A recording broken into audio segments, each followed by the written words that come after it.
பிரபல ரவுடிக்கு சலுகை காட்டிய காவல் ஆய்வாளர்கள் உட்பட 3 பேர் சஸ்பெண்ட் செய்யப்பட்டுள்ளனர். ரவுடி வெள்ளைக்காளியை நீதிமன்றத்திற்கு அழைத்துச் செல்லும்போது சலுகை காட்டியதாக புகார் அளிக்கப்பட்டிருந்தது. இந்நிலையில் மாரிமுத்து, காவலர்கள் திருமுருகன், செல்லதுரை ஆகியோர் சஸ்பெண்ட் செய்யப்பட்டுள்ளனர்.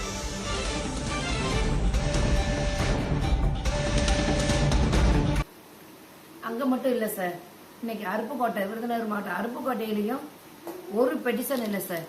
நூற்றுக்கணக்கான பெட்டிஷன் 4/3/25 ஆரம்பிச்சு இன்று வர கிட்டத்தட்ட 500க்கும் மேற்பட்ட பெட்டிஷன்கள் இருக்கு சார். நேர்மையான அதிகாரி நான் சொல்ல முடியல சார். அத்தனை பெட்டிஷனுடைய விசாரணையும் முடக்கத்துல கிடக்கு சார்.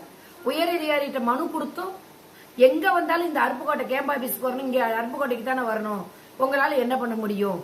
எவ்வளவு பெட்டிஷன் கொடுத்தாலும் அத்தனை பெட்டிஷன்களும் மேல இருக்கிற அதிகாரிய டிஜிபி வரைக்கும் கொண்டு போய் பெட்டிஷன் கொடுத்தாச்சு சார்.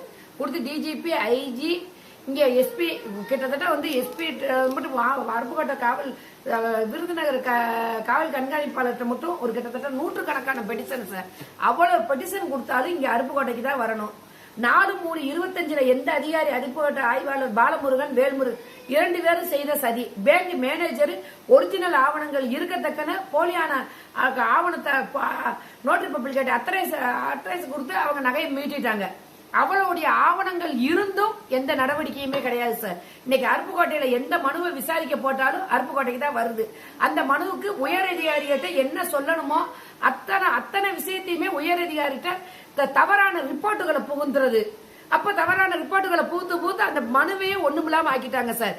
இன்னைக்கு வரைக்கும் இவ்வளவு மனுக்கள் கொடுத்து இவ்வளவு விசாரணையும் கொடுத்து போதுமான ஆவணங்கள் எங்கிட்ட இருந்தும் நகையை பறி கொடுத்தவங்கிட்ட இருந்த ஆவணங்கள் அம்மட்டையும் சப்மிட் பண்ணி கூட பறி அதை எடுத்தவங்க கிட்ட ஒரு ஆவணம் கூட கேட்கல சார். இன்னைக்கு இருக்கிற அருப்புக்கோட்டையின் காவல்துறையுடைய அருப்புக்கோட்டை நகர் காவல் நிலைய அதிகாரி கங்கைநாத பாண்டியன் சார் என்கிட்ட லஞ்சம் வாங்கினாரு. அதே லஞ்சத்தை இன்னைக்கு அருப்புக்கோட்டை ஸ்டேஷன்ல கேட்கும் போதே சொல்றாங்க சார், 2 பக்கமும் வாங்கக்கூடியவர் தானே அவரு அப்படின்னு ரொம்ப மோசமா பேசுறாங்க சார். இன்னைக்கு என்கிட்ட வாங்கின லஞ்சத்தை இல்லைன்னு சொல்ல முடியுமா சார்? இன்னைக்கு என்கிட்ட வாங்கின ரூபா அவர் இல்லைன்னு சொல்ல முடியுமா? இதுதான் சார் இன்னைக்கு அருப்புக்கோட்டையில நடக்கக்கூடிய அவல நிலை. அத்தனை ரெக்கார்டுகள் இருந்தும் இன்னைக்கு மூலையில கிடக்குது.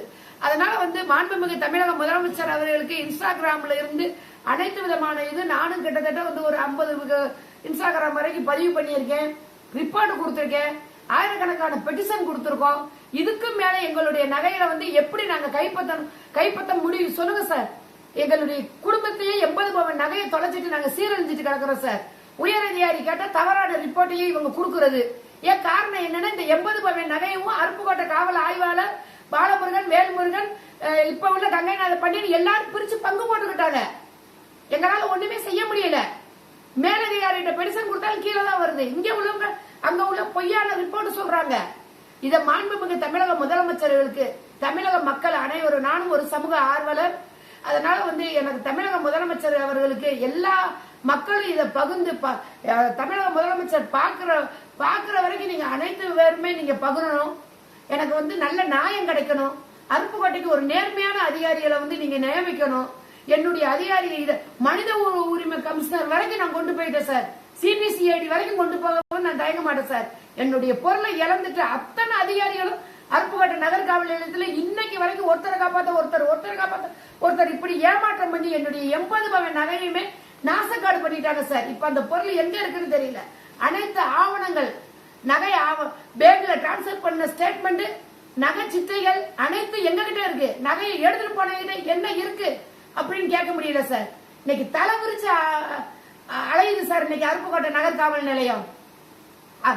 இது எனக்கு நியாயம் கிடைக்கணும் சார். இது மட்டும் இல்ல சார், எஸ்பி அவங்க சார்ட்ட நான் பெடிஷன் 10/6 நான் பெடிஷன் கொடுத்துட்டு வந்தேன் சார்.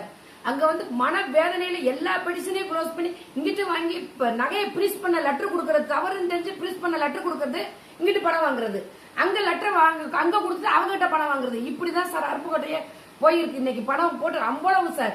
இன்னைக்கு 10/6 எஸ்பி ஆஃபீஸ்ல கடைசி முடிவுக்கு என்ன செய்ய முடியும்னு பெட்ரோலையே ஊத்திக்கிட்டாச்சு சார். ஊத்தி அந்த இதுல காப்பாத்தி இன்னைக்கு 15 நாள் ட்ரீட்மெண்ட்ல தான் சார் இருந்தேன்.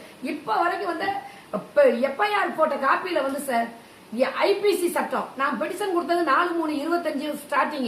இன்னைக்கு அவங்க எஃப்ஐஆர் டேட் 5/4/24 ஐபிசி சட்டம் ஜூலை இந்தியன் பீனல் கோட் பிரகாரம் 2023 முடிஞ்சிச்சு சார். ஜூலைல தான் சார் 24ல பிஎன்எஸ் சட்டம் வந்துருச்சு. இந்த எஃப்ஐஆர் தவறான எஃப்ஐஆர் சார். அதை எந்த அதிகாரியுமே பாக்குறாங்களா என்னன்னு தெரியல சார். ரொம்ப மோசமான நிலையில இன்னைக்கு அருப்புக்கோட்டை காவல் நிலையத்தில் என்னுடைய நகையை பறி கொடுத்துட்டு இருக்க சார். இது மாண்புமிகு முதலமைச்சர் அவர்கள் இதை பார்த்து நியாயம் கிடைச்சு என்னுடைய கோரிக்கையை எனக்கு நிறைவேற்றணும். அனைத்து அதிகாரிகளையுமே நீங்க சஸ்பெண்ட் பண்ணணும் சார், பண்ணணும். என்னுடைய நகை கிடைக்கிற வரைக்கும் நான் விடவும் மாட்டேன் சார். இன்னைக்கு ஒரு ஆயிரக்கணக்கான பெட்டிஷன் போட்டிருக்கேன்னா இதுல கூட 5 பெட்டிஷன் இருக்கு சார். நான் மனித உரிமை ஆணையத்துக்கும் போட்டிருக்கேன், சிபிசிஐடிக்கும் நான் கேட்டிருக்கேன் சார். அந்த அவல நிலை தான் சார் இன்னைக்கு அருப்புக்கோட்டையில நடக்குது.